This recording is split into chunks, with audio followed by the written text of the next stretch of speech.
welcome to Inside Eastern Utah. I'm Shannon Hughley, and we are here with Scotty Draper and all three of our Carbon County commissioners. And it's November, it's getting cold. Yes, very cold. Yes. Elections just got over. That's right. So lots of changes coming. New mayors in every city except for Wellington. Big changes, but we are here to talk about another possible change or an idea that's kind of been floating around. A lot of people have heard about a tax increase possibility in Carbon County. And been a lot of questions around it. I'm sure you all have received many questions about it. Do you want to kind of take us through how this came about? Well, first of all, let's just identify that the tax rate increase, or the announcement that was made, was just to fulfill statutory requirements and sits as a placeholder imposed by the clerk auditor. And as a placeholder, it leaves our options open in case we go that route. But there are many options that we have on the table, and taxing is just one of them. What are some other options besides taxing? We can definitely review for further efficiencies within our own county budgets, and review and assure that the services we currently offer are what their community really needs. And I think also along those same lines is that, we pass a balanced budget every year that has to be done by the end of December. And that's by state law. And so as we are in that process even now of working on a tentative budget that'll be approved, and then truth and taxation will happen, and then there'll be, final approval. That final approval is what really will dictate what goes forward. And I think that, for me, there's still a lot of work to do. I like the idea that it's a placeholder that the clerk's office did put on us, and now we're trying to work through that. And so it is important that we have the opportunity to talk with the public, and let's explore all those ideas. It's not that we can't balance the budget. It's, will you be happy with what we may need to do to balance that budget? Great. Thank you. Okay, so this tax increase is pretty hefty, the proposed increase. It is 700%, a little higher than 700% in unincorporated areas. And what is the percentage of the proposed increase for incorporated? I can't remember. For the assessing and collecting, yes. it's about 45%. Okay, so.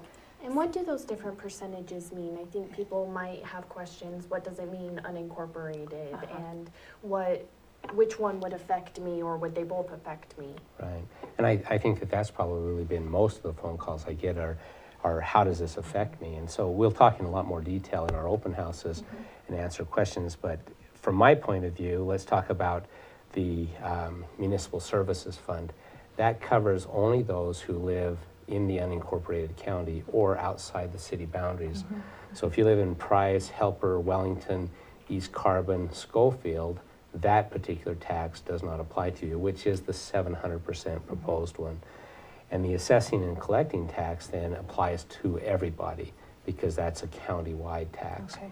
And when you talk about that 700%, the other problem that I see with communication and interpreting that is that people think that that's 700% on the bottom line.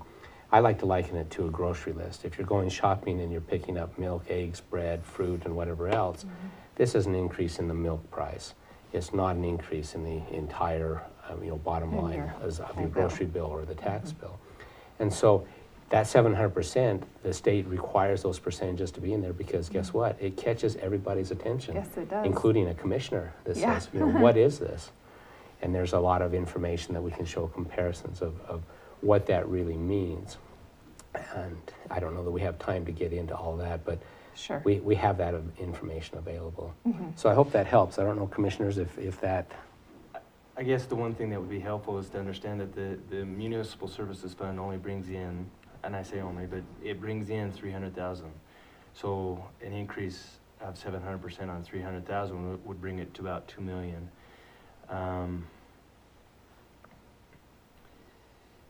It's a large increase, but the larger, if you were to do a 700% increase on our general fund, that would, our general fund brings in about $5 million. So the lesser the amount, even though the increase looks huge, it's not bringing in as much as people may think, and it may not be as much of a jump on their taxes. And that's one of the things that we're hoping to show people when they come in, is how to read their tax bills and see what that actually means to them individually. Sure. Now, Shannon, I think maybe another clarification, this 707.3% increase, this 45% increase, as far as a dollar amount, that adds up to be around a couple $2 million. Two and a half million. $2.5 million.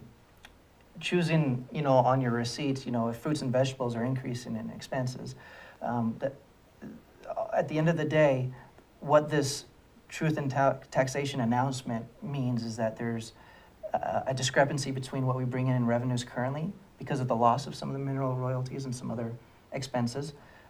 There's a difference between the revenue and the expenses that somehow we need to bridge that gap. And is it that we just, a lot of those services that we no longer have the easy money for, the easy as in the mineral lease money, we know that in Carbon County, we have lived on the backs of the coal mines for a long time. They have provided us a way of life that they can no longer provide us any longer, not to the same quality of living that we used to enjoy. And so do we continue to spend what we've always spent where the money's not there anymore? Or do we decrease our quality of living to what we can live within, so to speak? Those are the options that we're being faced with right now. And so the announcement more than anything just says, hey, right now, there's going to be some change.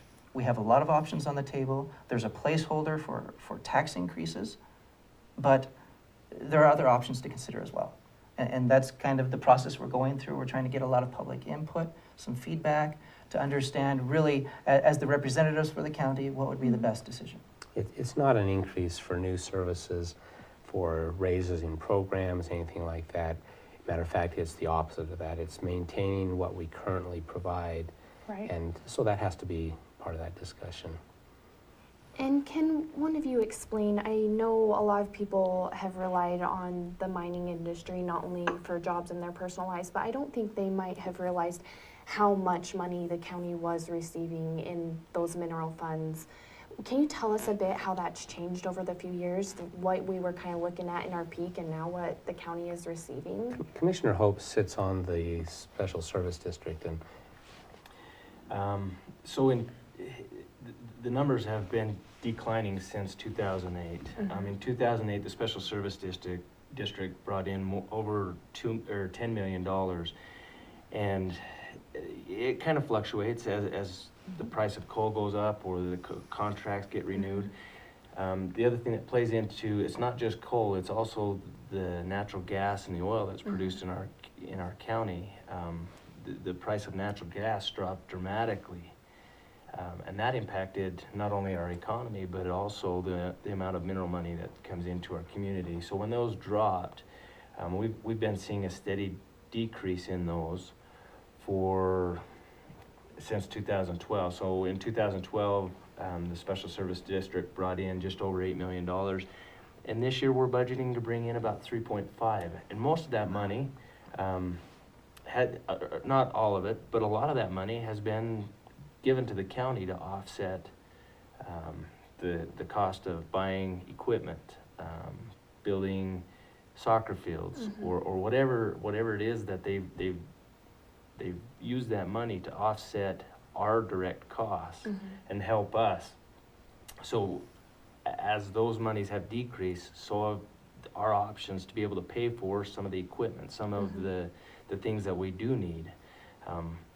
Unfortunately, even if we stop building anything, the cost of trucks, loaders, equipment that we need to perform the basic functions, ambulances, police cars, that doesn't go away. We still get miles on those pieces of equipment, and so that's what we're balancing now is, okay, how many cop cars do we really need? How many what pieces of equipment are costing us money to run versus general maintenance. And I also think that it's important to recognize that, while they do provide a significant amount of those funds to us that they collect every year, the thing that we are also faced with is not only the things that Commissioner Hopes has talked about, but over the last 20 years, we have built facilities. We have, because of the mineral monies, those facilities still exist and they have to be maintained and operated and with those ongoing expenses. So they are a very plus to the community, but they also have an expense to keep them all open. I mean, we have some wonderful facilities, no doubt. But the other thing that goes with that is that until last year, we have not had truth in taxation and raised taxes probably for 20 years going back in history. What is the inflationary factor that goes with that is, part of that reason. So part of the conversation that we have, not only with the decrease of mineral monies, is the increase in cost of operating over that many years because of inflation, cost of living, and so forth. That needs to be part of this discussion of not only what is it that we want and what we're willing to pay for, but going forward, do we look at incrementally taking care of some of those needs as we go on? If we're not increasing programs, if we're not doing anything than maintaining, I think there's some danger in that for economic growth. But that's another side of this conversation. Great, thank you. If I might just add, Carbon County, again, has survived on the backs of the coal mines for a long time. And not just in the loss of mineral lease money are we suffering.